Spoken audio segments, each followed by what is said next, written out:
계시 만나기 8번째 시간입니다. 오늘은 민수기 발람의 예언을 중심으로 한 부분을 같이 보도록 하겠습니다. 세 가지 얘기하겠습니다. 첫 번째는 나를 향한 하나님의 가슴을 만나라 하는 것입니다. 이 발람의 이제 4번의 예언을 통해 가지고 사실은 발람의 예언이라는 것을 통해서 이렇게 하나님 말씀이 나타나지만 그게 하나님의 가슴이죠. 하나님의 가슴이 그러니까 우리를 창조하시고 제일 첫 번째는 우리가 자신의 생명으로 창대한 것을 보고 싶어 하시는 거죠. 우리를 창조해 놓고 우리가 시들시들한 것을 보고 싶을까요? 우리가 꽃 한 송이를 심어도 그런 걸 보고 싶지 않지요. 그러니까 하나님이 나를 향해서 창대하기를 원하시는 하나님의 가슴이 좀 느껴지시면 좋겠어요. 그게 안 느껴지면 뭘 느끼고 살까요? 너 성공 못하면 돈 못 벌면은 넌 아무것도 아니야. 그걸 느끼고 살겠죠. 그죠? 아닙니까? 서로 표정을 한번 봐요. 어느 걸 느끼고 사는지. 근데 그 하나님의 우리를 창조하시고 우리가 정말 활짝 피어나기를 원하시는 그 하나님의 마음을 두 번째는 막을 것이 없다. 야곱의 허물, 이스라엘의 반역, 물론 생명이 완성될 때까지는 잘못하는 게 당연한 것이고 넘어지는 게 그게 정상인 것이고 부족한 것이 당연한 것이죠. 그게 부족하다고 그래서 하나님의 우리를 창대히 원하시는 그 가슴이 절대로 중단될 수 없다. 중단될 수 없다. 그거 느껴지셔야 돼요. 또 그거 안 느껴지면 이게 딴 게 느껴지니까 평생이 변명되고 말아요. 끊임없이 자기 변명. 나 잘못한 거 없어. 나 이렇게 의로운 사람이, 나 이렇게 잘 믿는 사람이야. 온갖 걸로 나를 또 이제 보호해야 되는 거죠. 세 번째는 그거죠. 세 번째 예언은 참 어찌 그리 아름다운고 야곱의 장막 이스라엘의 거처가. 그래서 창대하고 잘 될 뿐만 아니라 참 아름답게 피는 모습을 보고 싶다. 하나님의 가슴이에요. 그게 네 번째에 가면은 그 삶이 그냥 자기 혼자 잘 되고 아름다운 것이 아니라 그 삶의 영향력이 온 세계를 아름답게 해주는, 온 세계를 의롭게 해주는, 온 세계를 선하게 해주는 그런 삶이 되기를 원한다. 이게 하나님의 가슴이에요. 하나님의 가슴, 그 하나님의 가슴을 우리가 느껴야 되죠. 이 네 번의 예언은 사실은 성경 전체의 중심이다. 그렇게 말할 수 있어요. 또 여기에서 한 가지 더 나아간다면 네 번째 예언에서 그러잖아요. 그 기띔의 배들까지 헬라와 로마까지도 다 무너지지만 그러나 야곱은 결국 서는 것은 야곱이요 이스라엘이다. 그러니까 우리의 삶이 그것이죠. 과정에서는 어려움도 있고 비틀거릴 수도 있고 그러지만은 마지막에 우리는 다 세움을 받는 사람들이 되어야 됩니다. 이 네 번의 예언에서 다 중요한데 제가 생각할 때 가장 중요한 것은 그것이에요. 기띔의 배들까지도 다 멸하지만은 결국은 쓰지 못하지만 이 하나님의 백성은 쓴다. 그래서 우리는 종말에 쓰는 사람들이 되어야 됩니다. 그러니까 이 본문에서는 발람과 딱 대조를 시키죠. 발람은 거의 완벽하게 쓰임을 받았습니다. 그러나 종말은 어떻게 됐습니까? 종말은 그는 패했습니다. 왜 패했습니까? 겉으로는 나무랄 바가 없이 보였습니다. 그러나 그 속에는 끝끝내 감추인 욕망이 그 속에 들어 있었습니다. 욕망이 우리를 채우지 못하는 거죠. 두 번째, 나를 향한 하나님의 가슴을 만난다 하는 것의 첫 번째는 그 하나님의 가슴에 품은 나를 향한 비전, 나를 향한 꿈, 그것을 내가 느끼는 것이고, 두 번째는 하나님의 약속이죠. 하나님의 약속을 내가 느끼는 것인데, 약속이라고 하면 우리는 또 어떤 현상의 계약을 생각할 수 있어요. 하나님이 나한테 이렇게 해주시니까 나도 또 이렇게 한다든지, 내가 이렇게 하면 하나님도 나에게 이렇게 한다, 그렇게 생각할 수 있지만 그건 본질은 아니죠. 하나님의 약속이란 말이 하나님의 가슴이에요. 그러니까 자녀가 태어나면 부모와 자녀 관계는 뭐 약속 맺은 적이 없죠. 약속을 맺은 적이 없어도 이 자녀는 나의 분신이기 때문에 내 모든 것을 주어도 아깝지 않고, 내 모든 것을 준다고 해도 그것을 통해서 이 자녀가 잘 된다면 그건 더욱더 기쁨이 되는 거죠. 그게 창조의 원리죠. 그러니까 하나님이 나를 창조하셨을 때 창조 자체가 약속이에요. 약속.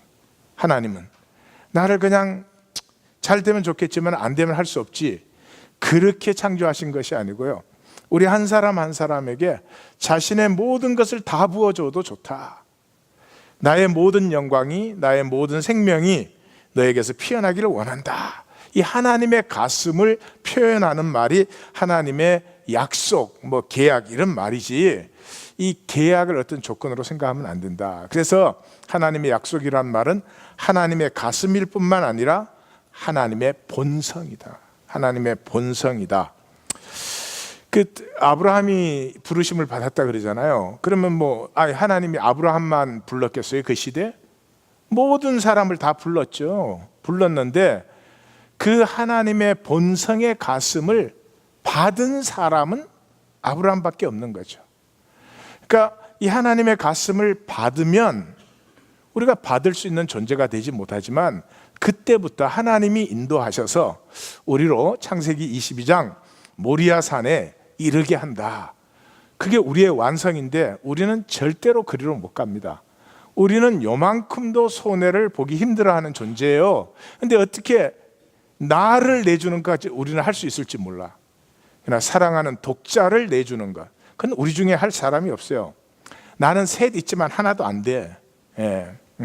하나 달라 그러면 하나님하고 나하고는 끝나는 거야. 그게 우리예요. 우리가 갈 수 있는 자리가 아니에요. 하나님의 그 나를 향한, 창조하시고 나로 이 땅에 있게 하신 그 가슴을 받아들일 때 그 가슴이 나를 붙들어서 내가 진정으로 이르러야 되는 그 자리에 나를 세우는 것입니다. 내가 이제 진정으로 이뤄야 된다는 자리는 조금 이따 이제 보겠어요. 그래서 제일 첫 번째, 오늘 저녁에 무슨 얘기했죠? 제일 첫 번째, 나를 향한 하나님의 가슴을 만나라. 이 가슴엔 두 가지가 있다. 하나님의 나를 향한 비전과 하나님의 약속이 있다. 그거를 느끼지 못하면 그 다음에 신앙생활을 어떻게 해야죠? 자기가 교회 들락날락하고 자기가 또 기도도 하고 자기가 뭐도 하고 그러겠죠. 그것도 좋은 일이지만 내게서 나온 기도가 얼마나 무슨 능력이 있을까? 이게 내가 붙들림 받을 때와 내가 뭐를 해야 된다, 이때는 차원이 달라지는 거죠. 두 번째, 이제 하나님의 열심을 만나라. 하나님의 열심을 만나라. 이 바알보올 사건의 이 최종 결론을, 이걸 위해서 바알보올 사건 얘기를 하는 거 아니에요? 여기에서 보면은 우리가 모르고 있을 때도 하나님은 자신의 이름을 위하여 우리를 보호하시고 축복하신다. 이스라엘은 아무것도 모를 때 하나님은 이 발람의 저주에서 이스라엘을 보호하시려고 별짓을 다 하셔. 무슨 나귀를 입을 열어 말씀을 하게 하지를 않나. 이놈 발람을 이렇게 했다 저렇게 했다가 이스라엘은 지금 그런 일이 일어나는지도 모르는 거죠. 이 세상의 모든 역사는 우리 안에 있는 하나님의 생명이 피어나는 것을 모든 것으로 방해합니다. 아름다움은 저절로 피어날 수가 없어요. 내 생명의 신비함, 내 생명의 의로움, 아름다움은 저절로 피어나면 그건 가치가 없죠. 이 세상과 싸워야 되는 것이죠. 우리는 그것조차도 알지 못합니다. 그런 시간에조차도 하나님이 먼저 앞서서 우리를 보호하시고 축복하는 그런 모습을 우리는 발람의 기사에서 만나는 거죠. 그래서 시편 23편 3절에 같이 읽어요. 내 영혼을 소생시키시고 자기 이름을 위하여 의의 길로 인도하시는도다. 자기 이름을 위하여, 그 무슨 말이에요? faithfulness, 신실하심. 하나님이 나를 창조했기 때문에 하나님 자신을 걸고 나를 의의 길로 인도하신다 이러는 거죠. 여기서 이제 이 자기 이름을 위하여 이 신실하심, 이걸 헤세드라고 성경은 말해요. 성경의 가장 중심적인 단어예요. 신실하심, 헤세드. 그리고 의의 길 그러면 우리는 또 뭐를 생각해요? 윤리를 생각해요. 뭐 잘못하지 않는 것, 뭐 도덕적으로 우수한 것, 이런 걸 생각해요. 그런 것들이 들어있겠죠. 그렇지만 여기에 하나님이 의의 길을 할 때는 하나님의 생명을 얘기하는 거예요. 하나님의 생명은 충만하고 풍성하고 아름답고, 그 하나님의 생명의 모든 신비와 존귀함으로 나를 풍성하게 하는 그 길로 하나님은 자기가 나를 창조했기 때문에 자기의 신실하심으로 나를 인도하고 계신다. 그러니 하나님한테 좀 양보하면 안 될까요? 요만한 감정 하나 생겼어. 양보 됩니까? 안 됩니까? 요만큼 걱정스러운 일이 생겼어. 양보 됩니까? 안 됩니까? 예, 안 돼요. 우리끼리 얘기할 때는 뭐 이렇게 양보하면 되지 뭐, 그렇지, 하나님이 날 그렇게 사랑하는데 그 일을 맡고 의뢰하면 되지 뭐, 이러면 되는데, 실제 삶에서는 요만한 근심거리 생겨도 싹 다 흔들려요. 왜 그럴까? 왜 그럴까? 그것도 뒤에서 보겠어요. 예. 물어봐야 답 안 할 테니까. 자, 이 하나님의 열심을 만나라에서 첫 번째는 하나님의 자기 이름을 걸고 하시는 그 신실하심을 만나고, 두 번째는 우리를 세상 문화에서 분리시키시고 말씀을 우리 안에 성육시킨다 이 말이죠. 세상 문화가 뭐예요? 예수님은 항상 두 가지로 얘기해요. 이 악하고 음란한 세대. 저는 참 그게 참 이상했어요. 우리가 악하고 음란하나 그렇게 생각을 했는데, 정말 이 땅에 사는 삶은 그 두 개 빼면 아무것도 없어요. 예. 어떻게 하든지 뭐 남보다 잘 돼야 되는 거고요. 모든 동기는 내 육체의 본능을 만족시키는데 모든 방향이 가 있어요. 밥 한 그릇을 먹어도 그냥 못 먹어. 내한테 맡겨 먹어야 돼. 예. 잘 생각해 보세요. 인간이 뭐 사상도 멋있는 거 얘기하고 온갖 것을 그렇게 하지만 동기는 어디 있어요? 악하고 음란하지. 이런 사람 봤어요? 참 좋은 학교 가려고 애쓰는데, 좋은 학교 가서 공부하고 졸업해가지고 내가 이렇게 좋은 데서 공부했으니까 이제 이 모든 것을 내가 남을 위해서 쓰리라. 남을 위해서 쓰면 그 생명이 얼마나 영광스럽고 아름답게 되겠어요. 근데 99.99%는 그 어드밴테이지를 자기를 위해서 쓰지, 심지어 그거 안 알아준다고 난리까지 치지. 예. 인류 역사의 지식이 한 번도 사랑으로 섬긴 적이 없어요. 언제나 권력을 섬겼어요. 언제나 권력을 섬겨요. 세상 속에서 아무리 좋은 것도 아무리 멋있는 것도 끝이 다 그렇지, 그 속으로 들어가면 허무합니다. 악하고 음란해요. 그래서 하나님 우리를 분리시키는 거죠. 그걸 거룩이라고 하는 거예요. 분리되는 것을. 분리되어야 말씀이 우리 안에 성육된다. 말씀이 성육된다는 것은 이제 내 삶의 가치가 영원한 가치를 살기 시작한다는 거죠. 잠깐 뭐 좋다, 잠깐 뭐 내가 남보다 낫다, 뭐 이런 것이 아니고요, 영원히 피하지 않는 가치가 세워지는 길은 말씀의 성육밖에 없는 것이다. 세 번째, 이 말씀의 성육은 무엇을 말하느냐 그러면, 바알볼 사건에서 만나듯이 하나님이 모든 열심으로, 하나님이 나를 창조하시고 나와 약속하시고 나를 인도하시는데, 그냥 뭐 잘 됐으면 좋겠다 이렇게 인도하시는 것이 아니라 하나님의 모든 열정으로 나를 인도하고 계십니다. 그 열정을 받을 수 있는 유일한 길이 나의 열정입니다.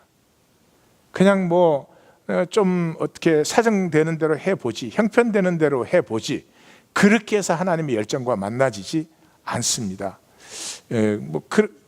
제 후배 목사님 중에 골프를 좋아하시는데, 그분은 만났다 그러면 골프 얘기를 안 들을 수가 없어요. 그래서 이번에도 만났는데 또 그러시더라고. 목사님, 골프를 해야 성경의 진리를 깨닫습니다 이러더라고요.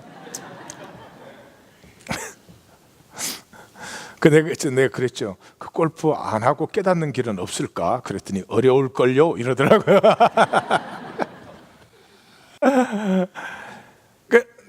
나 같은 사람은 골프장 가야 소용이 없는 거야. 이게 무슨 아이고, 이걸 왜 18홀씩이나 만들었나? 그냥 한 자리에 서서 구멍을 18개 쫙 뚫어놓고 여기서 뻥뻥 치면 되지.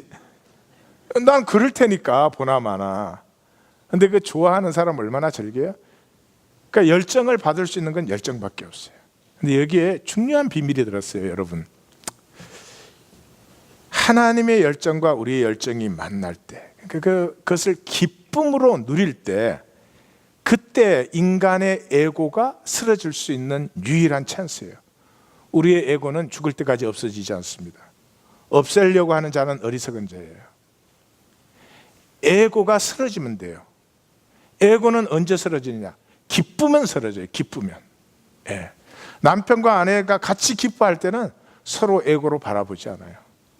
무엇을 해도 기쁨이 있을 때 에고가 싹 사라져요. 에고가 사라지면 능력이 나타나요. 능력이. 제가 전에 그 NBA 영상을 한번 보여준 적이 있어요. 이 농구 선수들이 이 프리드로를 쏘는데 고등학교 학생들은 90% 이상이에요. 대학생은 80% 이상이야. 근데 NBA 선수가 되면은 NBA에서 제일 잘하는 선수도 50 몇 퍼센트 이래요.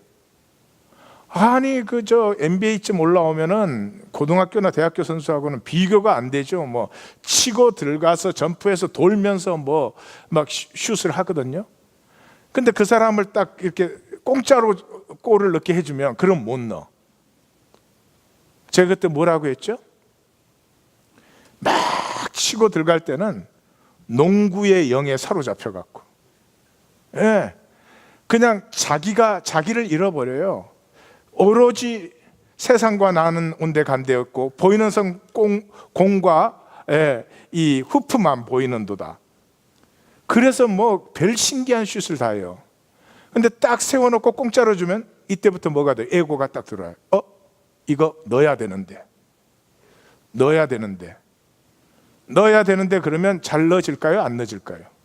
안 넣어지죠. 우리 연주도 마찬가지지. 피아노 연주하는데 음악에 붙들림 받아서 연주를 해야지. 연주하는데 지금 이거 틀리면 안 되는데 그럼 연주가 나올 수가 없겠죠. 그죠? 그래서 제일 첫 번째 뭐를 만나라 그랬어요? 하나님의 가슴을 만나. 하나님 가슴에 두 가지가 들어있어요. 나를 향한 하나님의 꿈이 들어있어요. 그거 못 만나면 참 억울한 것입니다. 두 번째, 그냥 막연히 꿈이 아니라 나와 약속하셨어요. 나와 약속의 관계에 들어서 그 두 가지를 만나라. 두 번째는 뭘 만나라 그랬죠? 하나님의 열심을 만나라. 하나님의 열심을 만나라. 첫 번째는 뭐예요? 하나님의 신실하심. 두 번째는 세상 문화에서 어떻게 하든지 나를 분리시키려는, 우리는 어떻게 하든지 세상 것 좋은 거 누리고 싶잖아요. 세상이 전부로 보이잖아요. 근데 거기서 분리시키려고 하는 하나님의 이 안타까움을 좀 만나라. 세 번째는 그 하나님의 열정과 내 가슴이 열정으로 만날 때 이고가 쓰러져요. 이고가 쓰러지는 자리에 말씀은 운행 역사하시면서 좋았더라 심히 좋았더를 피워내는 것이다. 옆에 분에게 고백하세요. 에고가 죽어야 사는데. 에고 언제 에고가 죽을꼬? 세 번째는 이제 요 두 가지죠. 그렇죠. 그거 두 가지면 우리의 삶은 피어나기 시작해요. 바깥에서 자꾸 뭘 끌어들이려던 삶에서부터 내 속에 있는 생명의 잠재력이 막 피어나기 시작하는, 사망의 음침한 골짜기를 지날지라도 해를 두려워하지 않는, 광야를 지날지라도 하나님과 함께하는 이런 역사들이 나타나는데, 그게 왜 안 되냐? 문제가 뭐냐면 우리 중심의 실제예요. 우리의 중심에 뭐가 실제냐 이 말이에요. 하나님이 정말 실제냐? 아니면 이 세상 현실 현상, 이 사실은 허상이지. 그게 실제냐? 이 실제의 문제가 중요한 거예요. 첫 번째, 하나님은 우리 중심을 초월하여 역사하지 않으신다. 나에게 완전한 자유의지를 주셨어요. 이게 나됨의 완성이에요. 내가 스스로 아브라함이 창세기 22장에서 모리아산에서 이삭을 드릴 때 아브라함이 비로소 완성돼요. 무슨 말이냐 그러면 내가 나를 끝까지 붙들고 내 욕망 때문에 내가 원하는 것에 목말라 하고 있는 이상 나는 내 에고 이상이 되지 못합니다. 그랬는데 내가 정말 내 생명 전체를, 아니 내 존재 전체를, 내 사랑하는 독자까지라도 아낌없이 내어줄 수 있는 진정한 가치와 아름다움을 만나서 내 자원함으로 나를 내어주는 순간이 바로 내가 진정으로 완성되는 시간이다. 조금 어려운 말이에요. 이해하셨으면 눈꺼풀이라도 깜짝깜짝. 이해 안 가셨어요? 한 번 더 말씀드릴게요. 나됨이 언제 완성되느냐 그러면 내 욕심대로 온 세상의 권력과 부와 이걸 다 끌어들였다고 완성되지 않아요. 나됨은 내가 하나님의 형상이기 때문에 그렇게 바깥에서 뭘 끌어다가 채워질 수 있는 존재가 아닙니다. 내 자신이, 내 중심이 나 전체를 다 내어주어도 아깝지 않은 가치와 그 아름다움을 만나서 그것에 나를 온전히 내어줄 때가 완성이 되는 순간이며 바로 그 순간부터 나는 자유함으로 하나님 세계 안에, 하나님 나라 안에 모든 우주 만물을 누리는 이 생명의 하나님의 약속이 완성된 역사가 일어난다 하는 것이요. 그래서 그렇기 때문에 절대로 내 중심을 초월해서 내가 아직 드릴 수가 없어, 아까워. 근데 하나님 막 억지로 절대로 드리게끔 그렇게 하지 않는다 이 말이죠. 내 중심에는 욕망이 있는데 하나님 억지로 바꿔가지고 하나님의 뜻에 헌신하도록 그렇게 하지 않는다는 거예요. 그것이 발람을 사용하시는데 결국은 발람의 중심은 하나님께서 어떻게 하실 수가 없지요. 만약에 하신다면 하나님이 가짜가 되겠죠. 그래서 두 번째 점검해야 되는 것이 우리 모두에게는 숨겨온 욕망이 있습니다. 우리는 다 감춘 욕망이 있죠.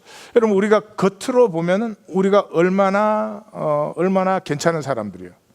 한번 서로 쳐다봐요. 겉으로 봐도 재수 없어? 그럼 곤란하지. 그거는 약간 재수가 없을 수는 있지만 그래도 겉으로 보면 다 괜찮잖아요. 나도 이렇게 겉으로 보면 묻기 무서워, 저 인상에. 겉으로 보면 다 괜찮지. 근데 조심하셔야 돼요. 그 겉으로 우리가 이렇게 괜찮은 사람으로 보이기 위해서 얼마나 애를 쓰는지 모르는데 애를 쓰는 만큼 내 속이 그 겉에 내가 보이는 사람하고 다르면 다른 만큼 더 추해지는 거지. 잘 보세요.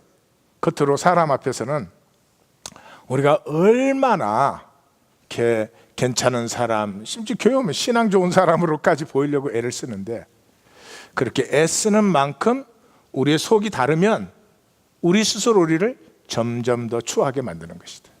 그러니까 우리는 어떻게 해요? 발람의 문제가 그거였죠. 이야기가 진행되고 있는 동안은 흠이 없어. 근데 이야기가 다 끝나고 보니까 전혀 딴 게 나타나. 우리가 이 일생의 작은 사건이든지 우리 일생 전체든지 상관없어요. 내가 컨트롤할 수 있는 삶에서 내가 나를 멋있게 보이겠지. 컨트롤하는 거는 이렇게 좋게 보이겠지. 거룩하게. 안 돼요 전혀? 안 될 일은 하지 말아야지. 그렇게 컨트롤을 했는데 컨트롤을 내가 더 이상 할 수 없는 시간이 우리에게는 모두 오죠. 어떤 사건이면 사건, 우리 일생이면 일생. 끝난 다음에 더 아름다운 이야기가 되는 삶을 살자. 그건 뭐예요? 그 겉에 드러낸 아름다운 삶이 속에서부터 피어났으면 그렇게 되는 거죠. 그래서 예수님은 마태복음 6장 1절에서 이렇게 말씀하시죠. 이게 산상수훈의 핵심. 다 같이 읽겠습니다. 사람에게 보이려고 그들 앞에서 너희 의를 행하지 않도록 주의하라. 그리하지 아니하면 하늘에 계신 너희 아버지께 상을 받지 못하느니라. 상을 주고받고 이런 문제를 얘기하는 거 아니죠? 겉으로는 참 잘했는데 중심에 진실함이 없으면 하나님과는 아무 상관이 없는 것이 되는 거죠. 그래서 마지막으로 실제, 나에게 무엇이 실제인가? 실제할 때 어이를 쓰면은 real, 진짜다 그런 뜻이고, 실제 그러면 존재, genuineness를 말하는 거죠. 그래서 제가 실제로 썼습니다. 내 중심에 나에게는 현상이 실제냐 약속이 실제냐 잘 점검을 하셔야 됩니다. 내 중심에는 이 육체가 실제냐 보이지 않는 본질이 영이 실제냐 그걸 점검을 하셔야 돼요. 근데 어떻게 점검하느냐? 쉬운 길이 나의 관심과 말이에요.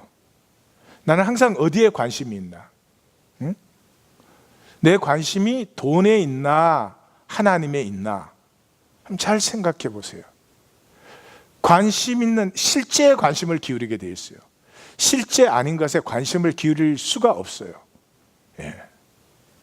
그 다음에 내 대화의 항상 그 주제가 주로 뭔가? 해보세요. 내 그 말이 항상 어떻게 하면 하나님 말씀을 더 알고 싶고 더 만나고 싶고 그런 것인지, 내 말은 어떻게 하면 세상에서 뭐 돈을 잘 벌고 이익을 많이 남길 수 있고 어떻게 하면 내 삶이 조금 더 편해지는지 이런 것인지. 내 중심의 실제가 세상과 현상이면 이 신앙은 말과 생각으로는 no problem이에요. 근데 실제 삶으로는 절대로 사라지질 않아요. 그 신앙을 갖고 자꾸 살라고 해봐야 소용이 없어. 정말 더 위선자만 되는 거죠. 그건 중심의 실제가 바뀌어야 돼요. 이런 거예요. 이번 주 본문이 민수기 26장에서 36장인데 읽어보시니까 좀 파악이 잘 안 되죠? 이번 26장에서 36장의 핵심 주제는 안 읽어도 짐작할 수 있는 주제예요.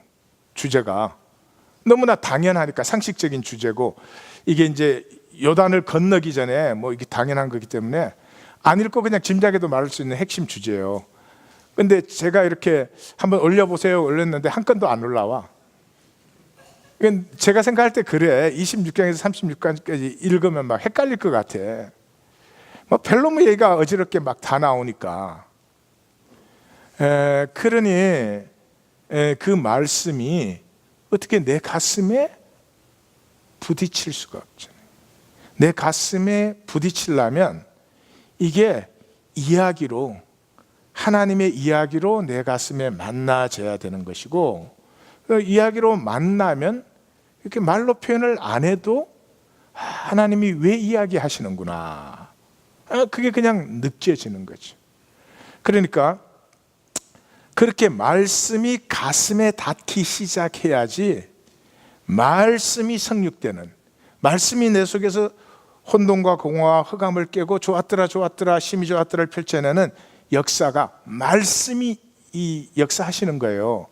내가 뭐 굳게 믿어야지, 내가 잘해야지 이런 것이 아니고 말씀이 먼저 가슴에 닿아야 되는데, 제가 이렇게 성도님들 생각을 하니까 아마 읽기는 읽으실 텐데 읽는 마음들이 이 성경은 무슨 이런 쓸데없는 얘기를 이렇게 많이 하나, 그런 느낌이 들지 않을까 싶어요. 하여튼 뭐 낙심하지 마시고 따라오시면, 제 목표는 하여튼 올해 상반기까지는 스스로 말씀을 읽을 수 있는데 그 스스로 말씀을 좀 잘 만나지 못해도 만나기 시작하는 그런 자리에 인도 이제 할 수 있다. 하나님 그렇게 인도하신다. 이제 그렇게 제가 생각을 하는데 그게 소원인지, 그건 나를 바꿔요. 그건 나를 새롭게 해요. 그건 내 가정을 새롭게 해요. 돈이 수입 좀 올라갔다고 새로워집니까? 사람 가정 새로워집니까? 자녀가 새로워집니까? 잘못되기도 쉽습니다. 세상은 새롭게 하지 않아요. 세상 걸 다 모아도 우리의 생명을 새롭게 할 수는 없어요. 우리의 생명이 새로워지고 그 하나님의 조화들을 피워낼 수 있는 길은 말씀이 내 가슴에 부딪히고 스스로 만나줘야지. 그래야 말씀이 내 속에 운행 역사하지 않겠어요?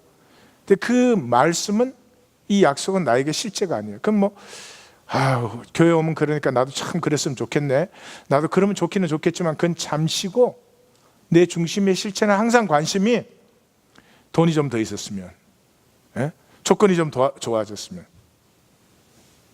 그렇게 해가지고는 말씀이 성육되는 하나님의 약속 유업이 피어나는 삶은 될 수가 없지요. 그러니까 이번 사순절이 우리의 중심의 실제가 바뀌는 시간 될 줄 믿습니다. 뭐 100%가 다 바뀌는 건 평생에 걸리는 일이겠지만은 하여튼 이제 이렇게 이 그릇이 이렇게 있는데, 이쪽으로 0.0000001%만 더 기울면 돼. 그럼 이 물이 일로 자꾸 쏠리기 시작하거든. 그러니까 내 마음이 있는데 지금은 이제 돈 쪽으로 이렇게 기울어 있지. 기분 나빠요. 그럼 요만큼. 뭐 이만큼 기우나 이만큼 기우나 기운 건 똑같은 거예요. 어차피 마음은 기운 쪽으로 다 쓰러지니까. 근데 이게 이번 사순절에 0.000000001%만 이쪽으로 싹 기울여서 요 마음이 여기로 쏠리기 시작하면 그게 나타나는 하나님의 역사가 있어요.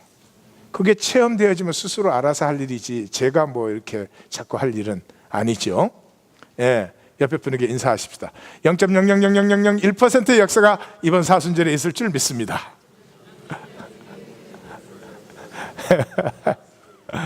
예.